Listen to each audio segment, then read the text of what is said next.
I thought I'd record this podcast episode because I was just doing nothing, like literally playing on my phone, and I started thinking about when I was suicidal and the reasons behind it and what made me feel that way and how I ended up back in hospital and back on the psychiatric ward for depression that time, and just thinking about it all.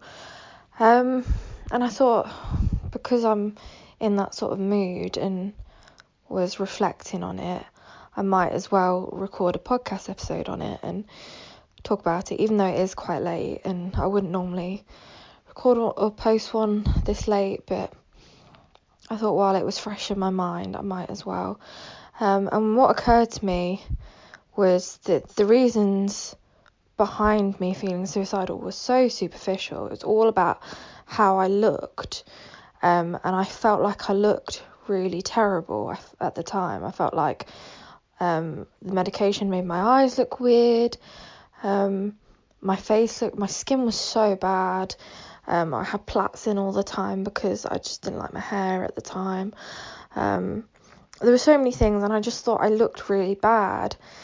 And because of that, you start feeling all the things like, oh, no one could be attracted to me like this. No one could love me like this. I didn't really post much. I post quite a lot on social media, and I didn't really post at that time because I just couldn't get nice photos of me because I felt like I looked horrible. And it's sort of the part of mental illness that I hide. When I talk about mental illness, I don't often talk about the ugly parts of it or the not so nice parts of it, because it's not all the way it's glamorized. Mental illness is often glamorized in television and film, but sometimes you look and feel shit, and I did genuinely not look my best, and because of that I felt suicidal, because so much of my adolescence was based around image and chasing perfection and chasing this ideal feminine archetype that I had adopted when I was 12 and that I considered to be the be all and end all. It was so important to me to fit into this mould. I don't know where I got it from, whether it was magazines or I think it was just seeing my peers around me and what was considered attractive and what was not, and paying careful attention and then trying to model myself on that. So I spent like a decade doing that, and to have that ripped away from me was hard enough. So I realised I couldn't maintain it, and it was like either give that up and live a normal life and start living again, the identity disorder, or keep doing it and just keep dying inside. That's how it felt. So I had to make a choice, and I chose to give it up and get better and recover from it. But even in hospital, when I was there for the psychosis the second time, so I was hospitalised in Potter's Bar with psychosis and I was voluntary. Then I was hospitalised in Leicester and I was sectioned. Then I was hospitalised in Leicester again for depression after a suicide attempt and I was voluntary. So yeah, there's been a few ups and downs, and it's been a while now. I've been pretty good for a while now. It's been about 3 years where I've been stable on medication, building myself back up, working on various projects. Haven't been in employment, so I think that's a big thing for a lot of people. Obviously they see it on your CV and they're like, you scrounger, why have you been getting benefits this whole time and not been working? But my mental illness, while it's been stable, it's also been fragile, and I haven't felt capable of a lot. I'm constantly tired. I did have an autoimmune condition for a while. I think it was about 2 years. So that knocked me sideways. I've gained a lot of weight. which hasn't helped, because obviously the more weight you carry, depending on the person, it can make you more tired, it can make your joints hurt, it makes it harder to want to exercise because you're carrying more weight. So that's not been easy for me, gaining weight. And obviously, having previously had anorexia when I was younger, it affects me psychologically too. And it doesn't help when people comment on it, because some people aren't the most tactful.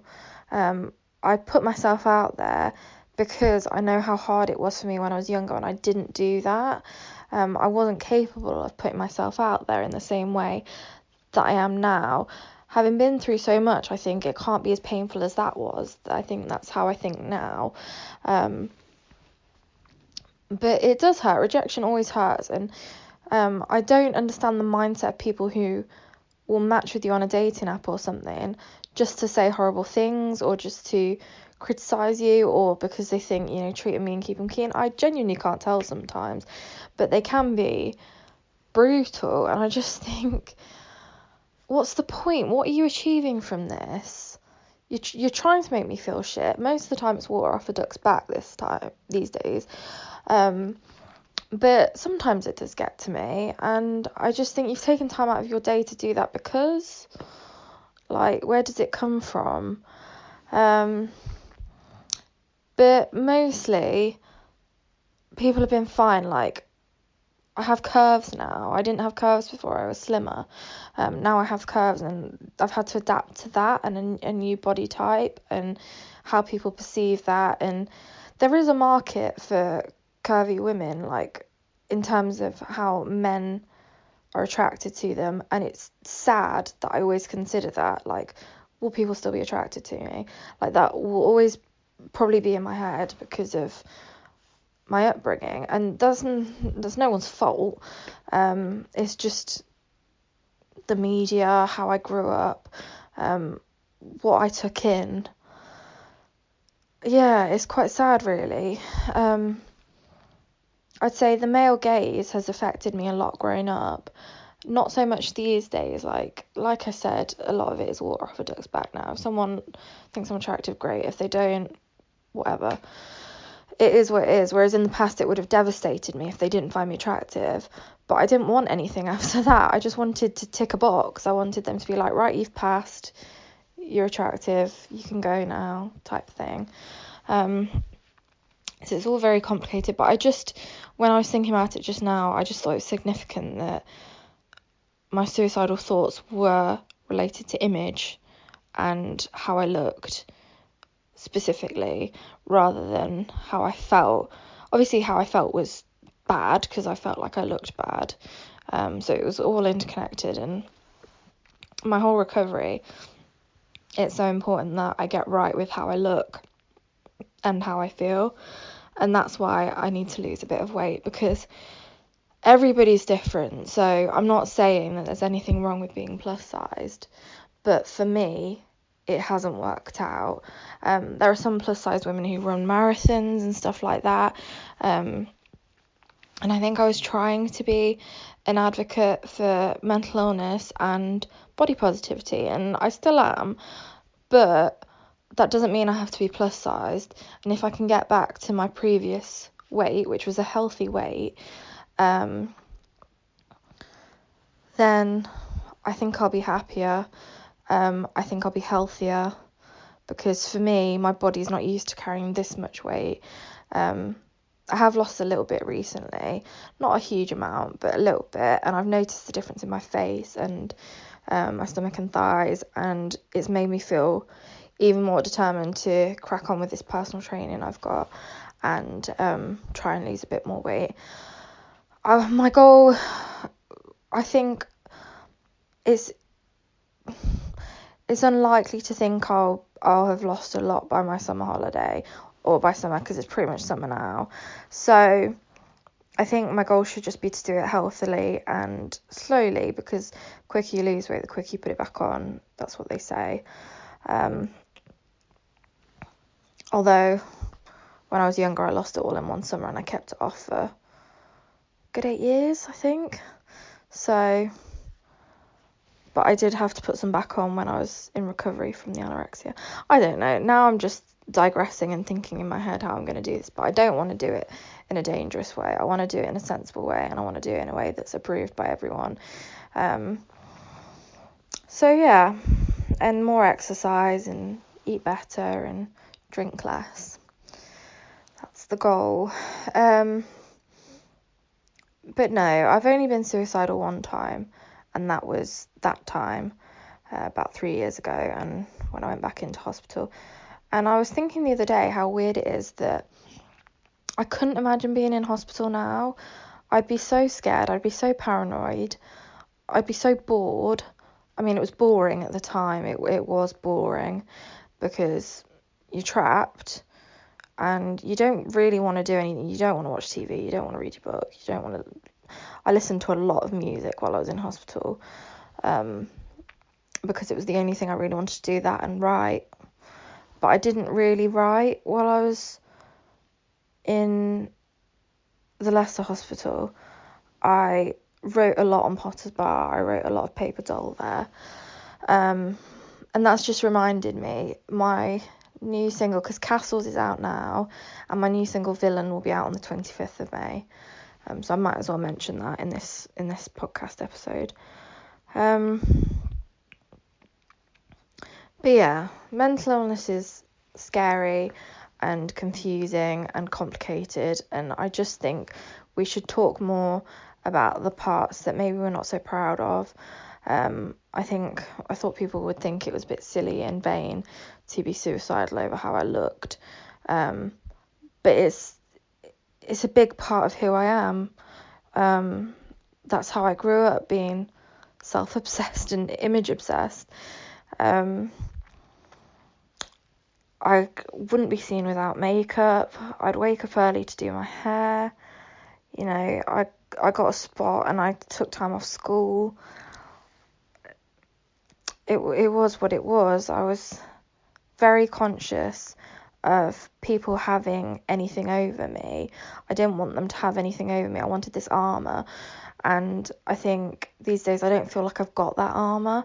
And I feel like it's very easy for people to pick on my faults, one of them being my weight, and so I want to take that one away from them. I want to take that power back and have that armour back.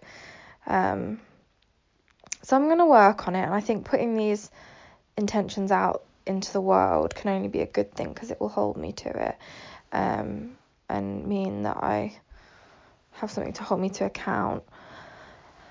I'm also working on my album, so I've written lots of songs for it. I've recorded a few, and I'm excited about that. The album will be called Castles as well, so it will have the single Castles on it. But I'm signed to Bentley Records for a year. That's my contract. So I can't remember when I signed them, so I can't remember how long I've got left. So I don't know when the album will be released, or how quickly I need to get it together. But I will figure all that out. But yeah, I think that's everything I wanted to say, really. I can't think, I'm just scanning my brain. No, I think that's it.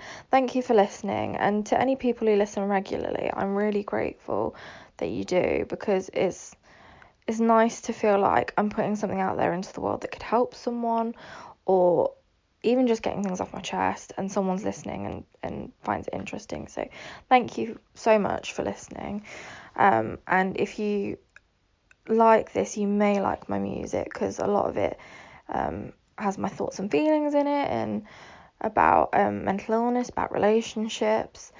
So yeah, that's under Miserable Isabel on Spotify and iTunes, anything that you listen to music on. It's Miserable Isabel because I was trying to think of a stage name. I didn't want to release music under Caitlin Strumman anymore. I think I didn't want it to be so attached to my name, and I'd done that for a bit, so I wanted a stage name. But I didn't want something too cheesy. I wanted it to be like something I liked. And Miserable Isabel came to me because my middle name's Isabel. I'm on antidepressants. I'm generally quite miserable. So it felt fit